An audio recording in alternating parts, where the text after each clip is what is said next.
ขอเจริญพรยมพรยมแม่พี่ทุกท่านทุกคนที่กำลังติดตามและรับชมเนาะตอนนี้น้องพี่อยู่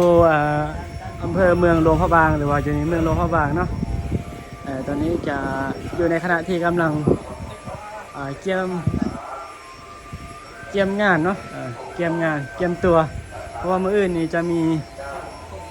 โยมพ่อโยมแม่แต่ว่าญาติโยมเนาะที่ประสงค์หรือว่าศรัทธาจะมาถวายพระไตรปิฎกเนาะฉบับภาษาลาวเลยจะเพิ่นมีจิตใจศรัทธานะเพิ่นอยู่นครหลวงเวียงจันทน์จะมาถวายพระไตรปิฎกให้แก่วัดอยู่ในเมืองหลวงพระบางเนาะคือวัดมื่นนาเพิ่นจะถวายมื้อนี้ส่วนคณะสงฆ์หรือว่าสามเณรก็ได้นำพาสามเณรเพิ่นเสร็จเนาะเสร็จโต๊ะหมู่เสร็จตู้อนามัยอาสนะที่นั่งเพื่อต้อนรับงานมื้อเนาะอันนี้จะเป็นวิธีต้อนรับงานของมื้อเนาะก็สิมีการอนามัยเสร็จโต๊ะหมู่อันนี้เนาะอันนี้ก็นี่น้อยเพิ่นเสร็จแล้วหลวงพี่กับบอยเพิ่นเสร็จนะเสร็จสะอาดอยู่บ่เนาะสามเณรบุญจันทร์เนาะบุญจันทร์อันนี้แกพระพุทธรูปเนาะ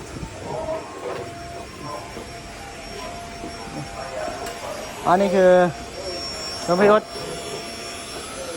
เดี๋ยวเพิ่นก็จะไปไทยแล้วเนาะหลังจากเสร็จงานก็จะไปเดินธุดงค์แล้วหลวงพี่องค์นี้แกชอบเดินธุดงค์นะนี่จะเป็นเนนอุทัยเสร็จได้ถ่ายรูปให้เสร็จได้แบบเอามุมนี้เนาะโอเคมุมนี้ซะสองขึ้นจริงเกี่ยมตาข้างเลือกเกี่ยมมุมนี้ดูเอา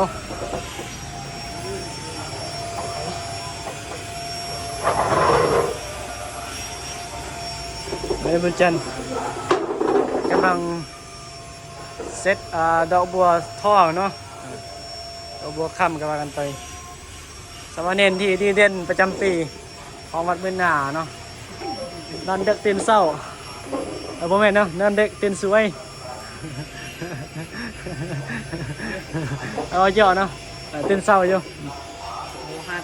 ส่วนหลายเลยก็ตื่นสวยปฏิขยันเด้เวลาใส่งานโอ้เรียบร้อยด่วนทันใจอันนี้สามเณรขี้คานกำลังอีหยังเจาะกำลังควัดเอาขี้เทียนเนาะเฮ้ยมาให้กินเทียนซะนะเอาปี้เจ้าเช็ดไหมอันนี้ใช้เมื่อไหร่บ่าวไทยเดี๋ยวเจ้าหน่อยจะมาเช็ดนี่เจ้าหน่อยเจ้าอย่างนี้ยุดแล้วเจ้ายุดบ่ปลาข้ายุดแล้วเห็นไหมหันหน้ามาได้จะขมิ้นติดเลยหันหน้ามาไม่ยุด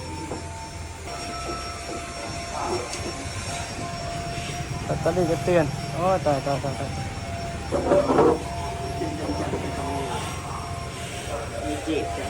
อันนี้ก็เสร็จเลยเสร็จอยู่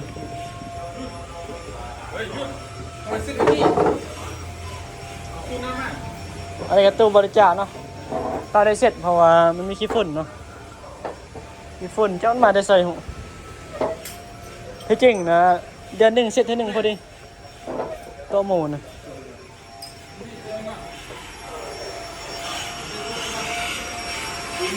ช่วยกัน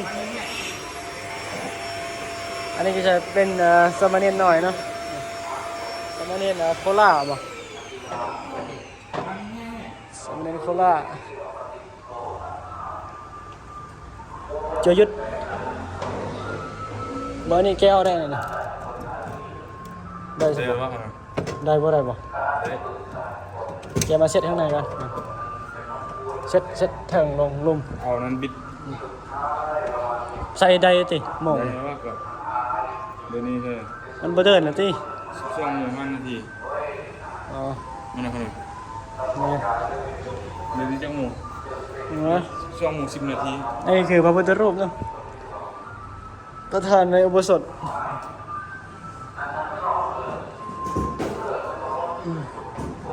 นี่อีกหัวบ่ อันนี้สามเณรโคราชเสร็จแล้วบ่แล้วบ่ยังติเดี๋ยวนี้ไปเฮ็ดเป็นแถวเด้อเดี๋ยวมันสิลืมเลยดึดเป็นแถวได้บ่ได้ไหมนาฬิกาอยู่ไทยก็เห็นมีหลายเด้อ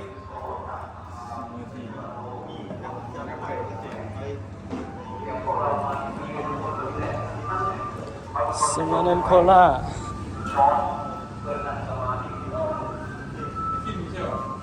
จะฝนตกเนาะตอนนี้ฝนตกทุกมื้อทุกวันช่วงนี้ตกทุกวันยังพอยังไม่โดนเข้าบางอันนี้ก็สิพากันอนามัยเนาะอนามัยสิเอาดันมาถูแล้วสิเอาสาดเนาะเอาตู้มาตู้เอาไว้ใส่พระไตรปิฎกมื้ออื่นเนาะเพราะว่าเพิ่นจะมาถวายพระไตรปิฎกไปที่โอกาสนี้อนามัยเนาะ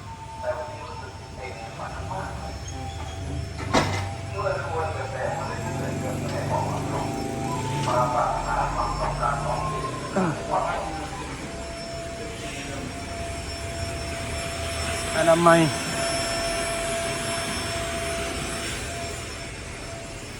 นี่เด็กน้อยไม่ได้ใส่ก็ตกเนาะตกเมื่อวานนี่ก็ตกมื้อนี้ก็ตกโอ้ยตกลายก็บ่ดีฝนลำบากเปียก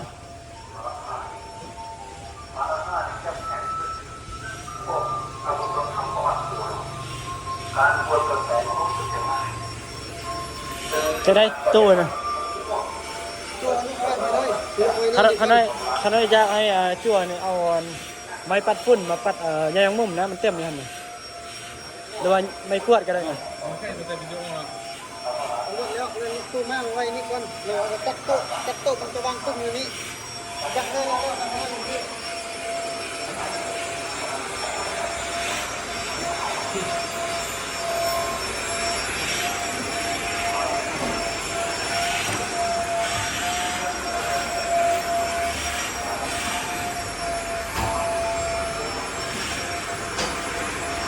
จั่วนี่จานกล้องว่ะ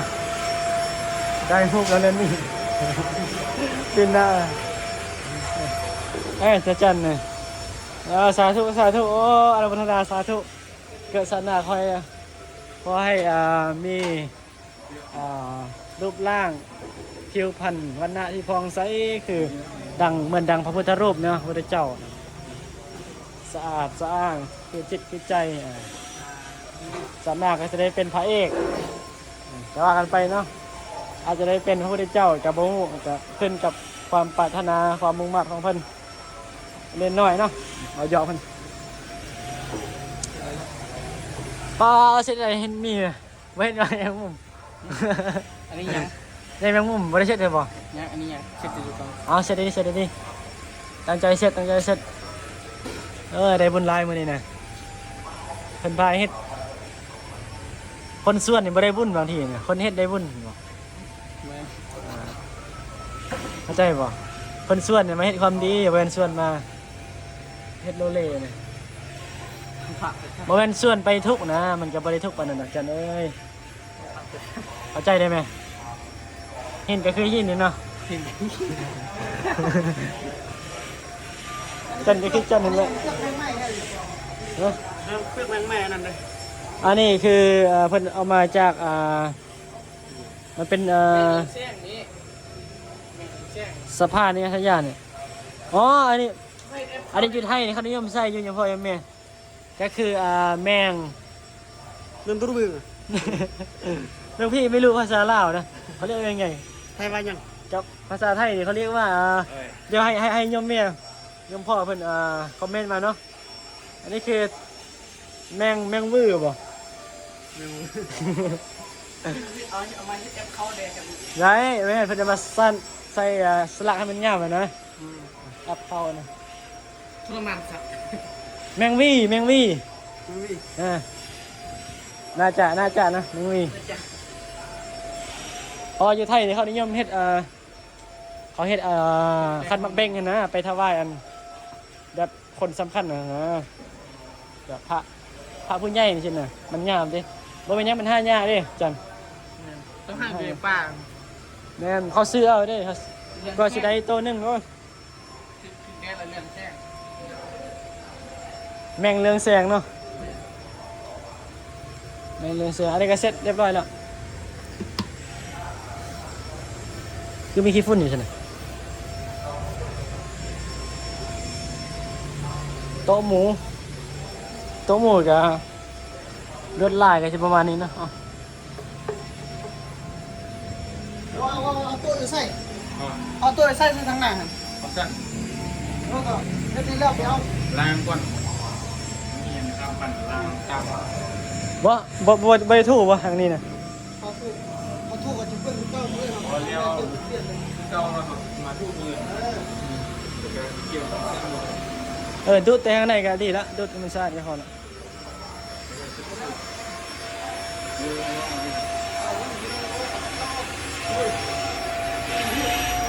นี่โคลาเนาะฮะ อยู่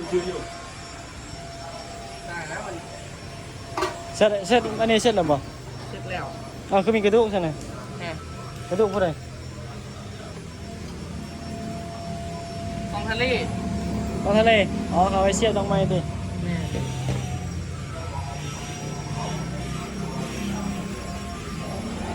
อันนี้ก็คือที่ปักเทียนเนาะเจอกันมา เอาไว้บูชาพระพุทธเจ้า เทียน3ดอกนี่เนาะเพิ่นไว้บูชาพระพุทธธรรมพระสงฆ์ เทียน2 ดอกทูบ3เทียนเนี่ยเอาไว้บูชาพระมหากรุณาธิคุณของพระพุทธเจ้าเล่ม1หั่นน่ะ เล่มที่2นี่บูชาพระบริสุทธิคุณส่วน3เล่มนี่บูชาพระมหากรุณานะแล้วก็บูชาคุณของคำสอนของพระพุทธเจ้า3เล่มนะ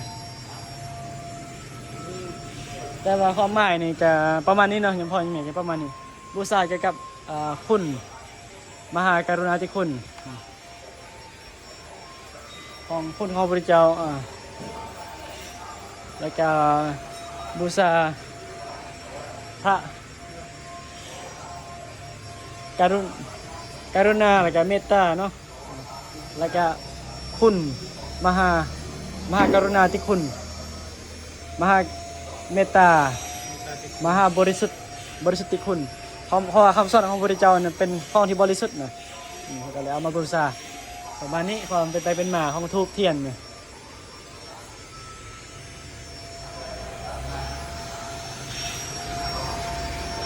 อันนี้ก็เน้นน้อย ตอนนี้มี10 องค์เนาะเน้นนะจั่วนะ แหม จะเขียนในมอยังล่ะ หมอสาม อ๋อม3ก็คือม2ก็เป็นม2เนาะม2อยู่ไทยเพราะว่าเยลามีม4เด้มต้นน่ะมต้นคือม4มปลายก็คือม5ม6ม7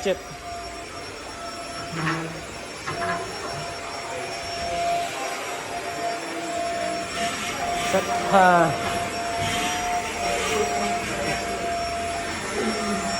มาหนึ่งจัน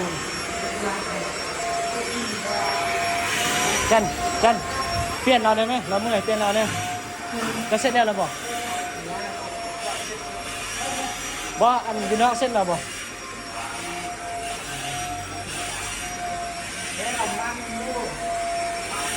เป็นตลอด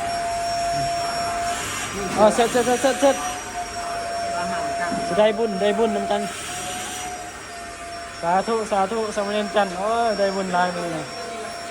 ได้บุญเยอะมากๆภาษาไทย แ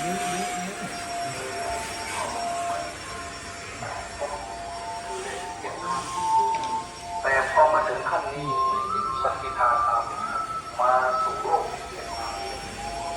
รับแหวกหาอารมณ์ เดี๋ยวพี่จะขอปิดคลิปกันเนาะเจอกัน EP ต่อไปเนาะจะขอปิดคลิปก่อนจะไปไปเสร็จงานเนาะไปเบิ่ง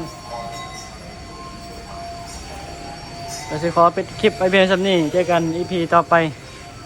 ขอเจริญพรสวัสดีสำบายดี